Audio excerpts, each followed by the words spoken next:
자, 그럼 지금부터 사기와 협박의 표적이 된 스타들에 대해서 알아보고 또 해결책은 없는지 알아보는 시간을 갖도록 하겠습니다. 네, 첫 번째 주제는 해킹범의 표적이 된 스타입니다. 첫 번째 스타 누구인가요? 2019년 12월에요. 이 하정우 씨의 휴대전화가 해킹을 당하는 일이 발생을 합니다. 그 해커가 요구했던 돈의 액수가 무려 15억 원이었습니다. 와.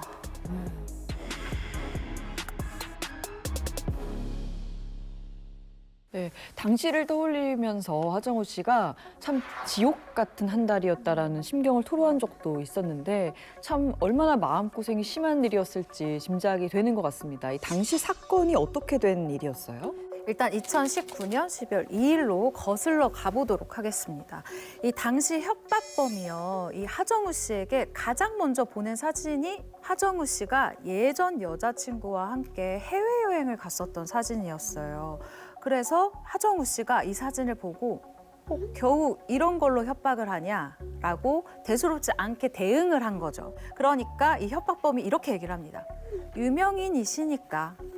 그러니까 너가 과거에 여자친구랑 있었던 사진도 문제가 될 수 있다라고 협박을 시작을 한 거죠. 하정우 씨는 결국 사흘 후인 이 12월 5일 서울경찰청 사이버수사대에 이 해킹범을 신고를 했습니다. 근데 사생활 유출이다 보니까 굉장히 예민했을 것 같긴 한데 하정우 씨도 굉장히 강하게 나간 것 같긴 하네요. 네, 하정우 씨가 정말 협박범을 잡기 위해 마음을 단단히 먹었구나 이런 느낌이 들 정도였는데요.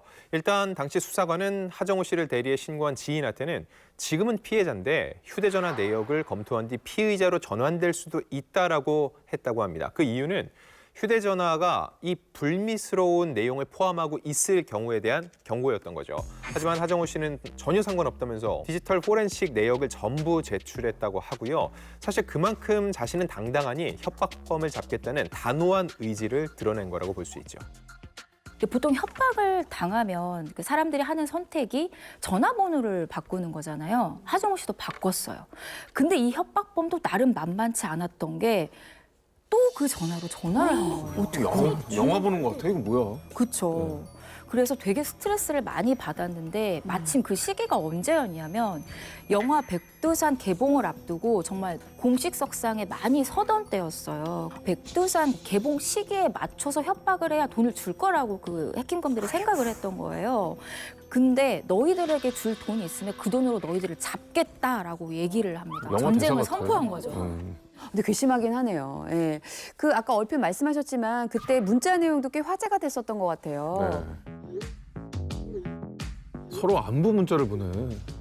이 해킹범들이 안부를 묻자 하정우 씨가 지금 약 올리냐, 예의는 지켜라 라면서 하루 종일 오돌뼈처럼 살고 있는데 라고 이 실없는 이야기를 합니다. 이 실없는 말들을 오고 가면서 경찰들이 수사할 수 있는 시간을 벌어준 덕분에 이 협박범에 대한 결정적인 단서를 경찰이 찾을 수가 있었다고 이건 하더라고요. 진짜 무슨 영화 스토리네요. 네. 실제로. 예.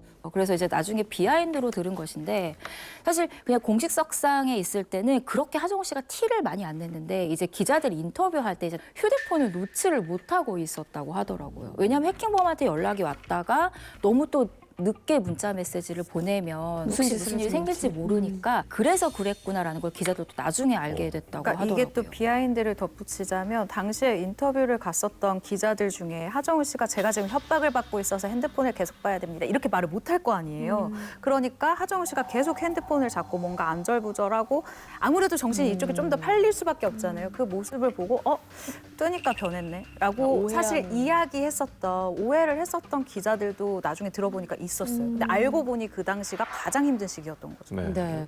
근데 실제로 또 이 경찰이 해킹 협박범을 잡았다는 게 또 너무 또 신기한데 결국 범인이 누구였던 거예요?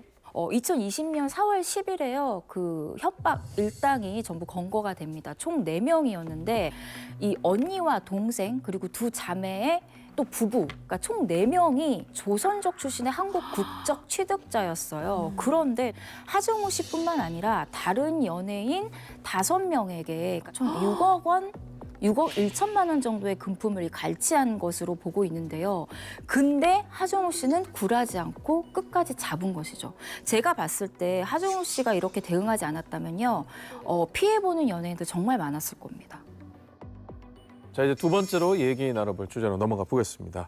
자, 굉장히 씁쓸한 소식인데요. 믿었던 매니저로부터 배신을 당한 연예인에 대한 얘기를 나눠보도록 하겠습니다. 첫 번째는 스타 부부의 이야기라고요? 네, 대한민국 힙합의 대부와 대모죠. 바로 타이거 JK와 윤미래 부부인데 이들은 믿었던 매니저에게 무려 50억 원을 사기당했다고 주장을 했습니다. 이 사건은 이렇습니다. 두 부부에게 예전부터 알고 지낸 매니저들이 두 사람이 음반 및 모든 활동에 전념할 수 있도록 함께 음악을 해보자, 회사를 차리자라고 제안을 했다는 거죠. 그리고 두 사람도 지원을 아끼지 않겠다는 매니저의 말을 찰떡같이 믿었던 거죠. 기억이 나는 게 2009년에 그 몬스터라는 곡에 발라버려 이 곡이 나오기도 했었고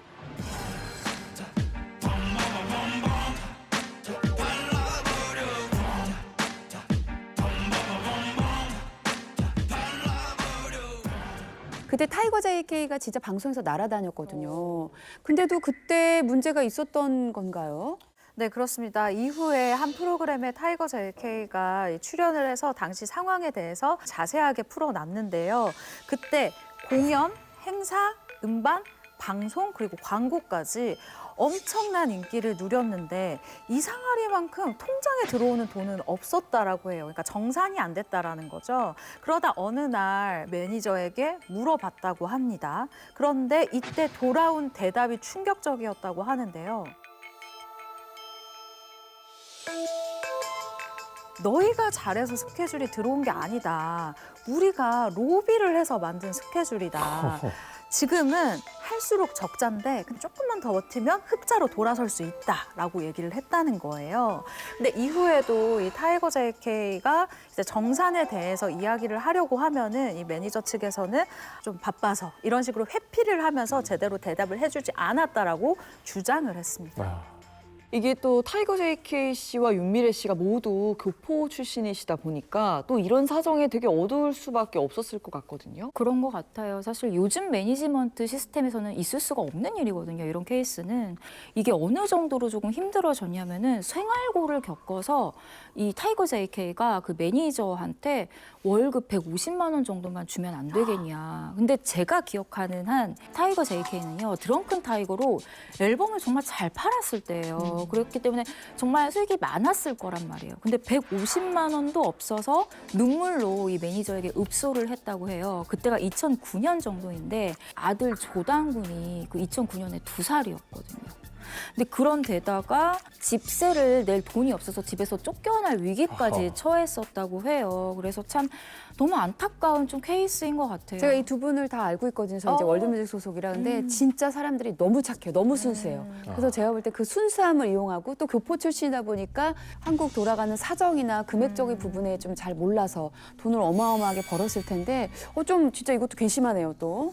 아니 무엇보다 한 집안의 가장으로서 가정을 지켜야겠다는 마음이 굉장히 컸을 텐데 그렇다면 두 사람이 본인들이 이제 사기를 당했다라는 사실을 어떻게 알게 됐을까요? 본인들이 생각할 때는 아무래도 이상했다는 거죠. 이렇게 열심히 일하는데 왜 돈을 못 벌까 생각을 했겠죠. 그래서 지금까지 하는 얘기는 이제 타이거 JK 측의 주장임을 미리 전제를 하고 말씀드릴게요. 일단 매니저 몰래 회사 컴퓨터를 한번 찾아봤다고 합니다. 그리고 뒤늦게 자신이 번 돈을 확인했는데 그게 놀라웠다는 거죠. 그동안 부부가 벌어들인 돈이 무려 50억 원. 이게 매출 기준인지 수익인지 이 부분은 좀 더 확인이 필요하고요. 중요한 건 당시 본인에게 남은 돈은 단돈 5천 원 뿐이었다는 거예요. 더욱더 타이거 JK 입장에서도 충격적이었던 건 매니저들이 자신의 명의를 도용해 광고 계약까지 임의로 진행했고 심지어 아들 조단군의 인감까지 훔쳤다고 주장을 했습니다. 그리고 이 매니저들끼리 거짓말하는 내용을 헷갈리지 않으려고 메신저에 이런 내용을 일목요연하게 정리해 두었다고도 얘기를 했는데요. 결국 이게 자충수가 되었다는 겁니다. 그 내용 중엔 빨리 얘 이미지 나쁘게 해서 버리자라며 입에 담기도 힘든 말들도 적혀 있었다라고 타이거 JK 측은 주장했습니다. 야, 근데 매니저면 정말 가까이에서 나의 일거수일투족을 다 알고 있는 사람 중에 한 명이거든요. 어찌 보면 가족 같은 존재예요. 저도 저희 매니저 저희 집에서 맛있는 거 하면 와서 그냥 밥 함께 같이 하라고 혼자 사니까 그렇게 믿고 사랑하고 의지하는 그런 존재한테 배신을 당했다. 이거는 막 진짜 이거 잠을 못 잘 것 같아요. 예. 당연히 근데 이분들이 좀 처벌을 받았겠죠? 받아야죠. 예. 이후 타이거 JK 그리고 윤미래 씨가요, 전 소속사를 상대로 고소를 준비를 했습니다. 그런데 너무 안타깝게도 이 당시에 타이거 JK 씨의 이 아버지께서 암 판정을 받으면서 고소를 잠시 미루게 된 거예요. 이제 간호를 해야 하는 상황이니까. 하지만 암 판정 이후에 7개월 만에 또 세상을 떠나시게 됐어요. 투병 생활 끝에 돌아가셨고, 이때부터 타이거 JK 측에서 고소를 우리 다시 한번 준비를 해보자라고 해서 진행을 하려고 했는데 결론적으로 못했어요. 왜냐하면 이 매니저들이 이미 회사를 다 팔아 넘기고 이 매각 과정에서 횡령 증거들이 담겨 있었던 이 주요한 것들이 모두 다 사라진 상태였던 거예요. 그러면서 더 이상 고소는 할 수 없었다라고 이야기를 했습니다.